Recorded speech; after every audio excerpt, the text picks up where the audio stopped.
흑암과 같이 어두운 밤에 등불이 필요합니다. 후레쉬라든지 전기불도 없고 가로등도 없고요. 또 달빛도 없고 별빛도 없는 그런 어두운 이런 길이나 산길을 걸어가려고 한다면 아주 무섭기도 하고 또 길이 제대로 보이지 않아서 산길 같은 경우에는 길을 또 잃어버릴 수도 있고요. 또 넘어질 수도 있고 반드시 등불이 필요합니다. 불이 있어야 그 길을 알고요. 또 넘어지지도 않고 자기가 가야 될 그 길을 쫓아서 갈 수가 있는 법입니다. 어두우면 어두울수록 작은 빛이 큰 빛으로 우리에게 다가오는 법이지요. 하나님께서 오늘 본문 민수기 8장 가운데 성막에서 등대를 제조해서 둘 것을 말씀합니다. 이 성막은 이렇게 휘장으로 또 이렇게 커튼이죠. 이런 것들 창이 없습니다. 문까지 다 이렇게 외부와 차단되어졌기 때문에 낮에도 마찬가지고 밤에는 더 어두워요. 앞이 하나도 안 보입니다. 그래서 그 성소에 등대를 둘 것을 말씀합니다. 이 등대에는 등잔이 7개가 있어요. 등잔대가 7개. 가지가 그래서 오른편에 3개, 왼편에 3개, 가운데 하나. 그래서 등잔대가 7개가 이렇게 있고요. 그 위에 이제 불이 이렇게 7개의 촛대로 되어져 있습니다. 이 숫자를 7으로 한 것은 7이라는 숫자는 완전수이죠. 그래서 하나님의 숫자입니다. 하나님의 수, 완전수. 그래서 7 등잔대로 하라는 말씀은 무엇입니까? 거기 불을 7개의 등잔대 불을 켜도록 하셨어요. 그래서 하나님의 완전한 임재를 상징하는 것입니다. 성령의 풍성한 은사, 은혜를 상징하는 것이죠. 주님께서 이 땅에 오셨을 때에도 주님 스스로 나는 빛이다라고 했어요. 그리고 성도된 제자들을 향해서 너희는 세상의 빛이라고 하셨죠. 그래서 이 세상의 빛으로 오신 예수 그리스도 그 불빛을 보고 우리는 영원하신 하나님의 그 임재 앞으로 나아가게 되어질 수가 있는 것입니다. 요한계시록 1장 20절에 보면은요. 7 금초대는 7 교회를 이야기하고 있습니다. 그러니까 이 지상에 있는 그 7 교회, 7 교회는 이 지상에 있는 모든 교회를 상징하고 있는 것이죠. 그래서 이 금초대, 7 금초대는 7 교회고 이 지상에 있는 모든 교회를 말하고 있는데 거기에는 뭐가 있어야 되는 거예요? 불이 다 붙어 있어야 되는 거예요. 그러니까 교회에서 성막에서 하나님 앞에 제사로 나가고 예배로 나갈 때 가장 중요한 것은 하나님의 임재라는 것입니다. 불이 꺼져서는 안 되는 거예요. 하나님의 임재가 있어야 됩니다. 하나님의 임재 가운데 우리가 예배로 하나님 앞에 나가고요. 그래서 교회마다 성도들마다 뭐가 붙어 있어야 돼요? 불이, 성령의 불이 붙어 있어야 되는 것입니다. 늘 하나님의 임재하신 가운데 우리 각 성도들이 있어야 되고요. 예배할 때나 기도할 때나 찬양할 때나 봉사할 때나 주님의 몸된 교회 가운데 성령의 불이 분명하게 붙어 있어야 할 줄로 믿습니다. 날마다 붙어 있어야 돼요. 성령의 풍성하신 은혜가 이 교회 가운데 하나님을 만나는 그 임재의 장소 가운데 풍성하게 임하도록 늘 준비하고 순전한 믿음을 가지고 하나님의 은혜 가운데 서는 성도가 되어야 할 줄로 믿습니다. 흑암같이 어두운 세상 가운데요. 아무도 하나님을 찾을 수가 없습니다. 아무도 하나님께 나아갈 수가 없습니다. 무엇을 보고 나아갈 수 있어요? 바로 교회를 통해서 비춰지는 그 성령의 불빛, 하나님의 그 임재의 모습을 바라보며 주님의 몸된 교회를 통해서요. 하나님의 자녀된 성도들의 모습을 통해서 세상은 하나님을 알 수 있고요. 하나님께로 나아갈 수 있는 것이죠.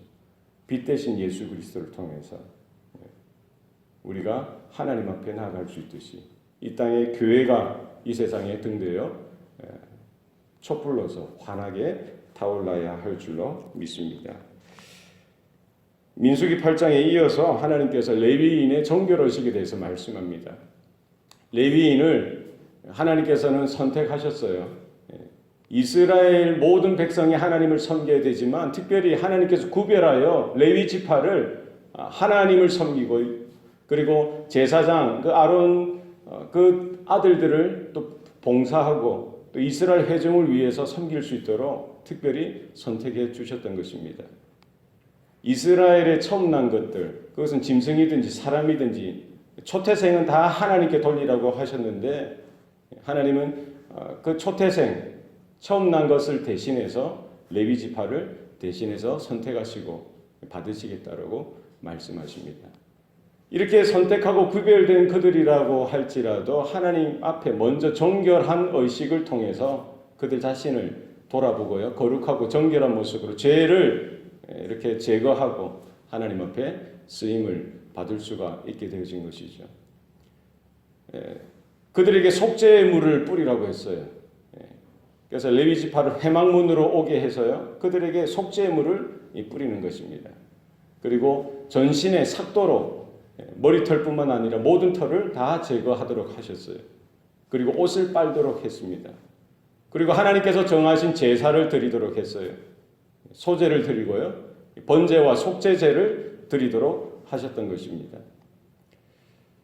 이렇게 속죄의 물을 뿌리고 또 삭도로 모든 털을 깎고 또 옷을 빠는 것은 하나님 앞에 나아갈 때에 먼저 정결하게 거룩하게 레위인도 사람이기 때문에 그 안에 있는 모든 죄의 문제를 먼저 깨끗하게 해결하도록 하나님께서는 원하셨던 것입니다. 거기에 따라서 또 속죄 제사를 드리도록 하셨던 것이죠.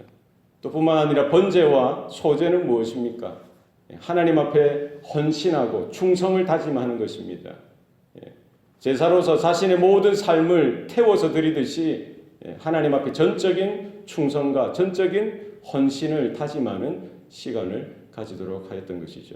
레위인을 통해서요. 제사가 하나님 앞에 온전하게 드려질 수 있도록 하나하나 준비하는데 그들이 헌신하고 수고하고 땀 흘려서 그 일들을 감당하도록 하셨던 것을 볼 수가 있습니다. 사실은 이 모든 일들을 이스라엘 자손이 다 해야 되는데 하나님께서는 특별하게 레위 지파를 구별해서 성별해서 그들을 통해서 제사의 모든 일들을 하도록 돕도록 하셨던 것을 볼 수가 있습니다. 오늘 본문에는 이 레위 지파가 하는 것 이렇게 정결의식을 하고요. 또 그 중에 모였던 모든 회중이 레위 지파들에게 이렇게 안수하고 기도하는 모습도 볼 수가 있습니다. 이것은 레위 지파를 드리지만 결국 모든 이스라엘 회중이 하나님 앞에 헌신하고 하나님 앞에 이렇게 충성을 다짐하고 또 하나님 앞에 함께 나아가는 것을 이렇게 헌신하고 서약하는 것을 볼 수가 있는 것이지요. 그리고 레위 지파로서 성막에서 일할 수 있는 그 나이를 정했어요. 오늘 본문에 보면 25세에서 50세까지인데 지난번에 민수기 4장에는 30살에서 50세로 나와 있습니다. 차이가 한 5살 정도 나는데요. 이것은 25세부터 수습기간을 가지고 25살부터요. 수습기간을 가지고 5년 동안 또 배우고 해서 30세가 되면은 전격적으로 이렇게 회막 봉사하는 일에 제사를 드리고 하는 일들을 본격적으로 돕는 그런 나이로 정했던 것으로 우리 이렇게 해석할 수가 있겠습니다. 어쨌든 이렇게 25세에서 50세 혹은 30세에서 50세 이렇게 나이를 정한 것은 하나님의 일을 할 때에 그 여러 가지 힘들고 무거운 것들을 들고요. 어려운 일들이 있는데 그 젊을 때 젊은 힘을 다해서 하도록 하나님께서 이렇게 나이를 정하셨고요. 뿐만 아니라 50세가 넘어서도 리타이어하는 것이 아니라 함께 봉사하도록 정해 두었습니다. 25절에 보면은 50세부터는 그 일을 쉬어 봉사하지 아니할 것이나 26절에 그의 형제와 함께 회막에서 돕는 직무를 지킬 것이요 일하지 아니할 것이라. 그러니까 무거운 이런 짐들을 들고 어려운 일들을 하는 것은 면제해 주지만 50세 이후에도 회막에서 돕는 직무를 옆에서 어시스트하고 또 이렇게 경험들을 나누고 여러 가지 일들을 보조하고 함께하는 일들을 계속해서 하도록 했던 것입니다. 그래서 한번 레위인이면 뭡니까? 영원한 레위인인 것입니다. 그래서 한번 하나님 앞에 드려졌으면은 평생 하나님 앞에 이렇게 자기가 할 수 있는 만큼 하나님께서 허락하시는 만큼 최선을 다해서 이렇게 성막을 제사 제도를 돕도록 하셨던 것입니다.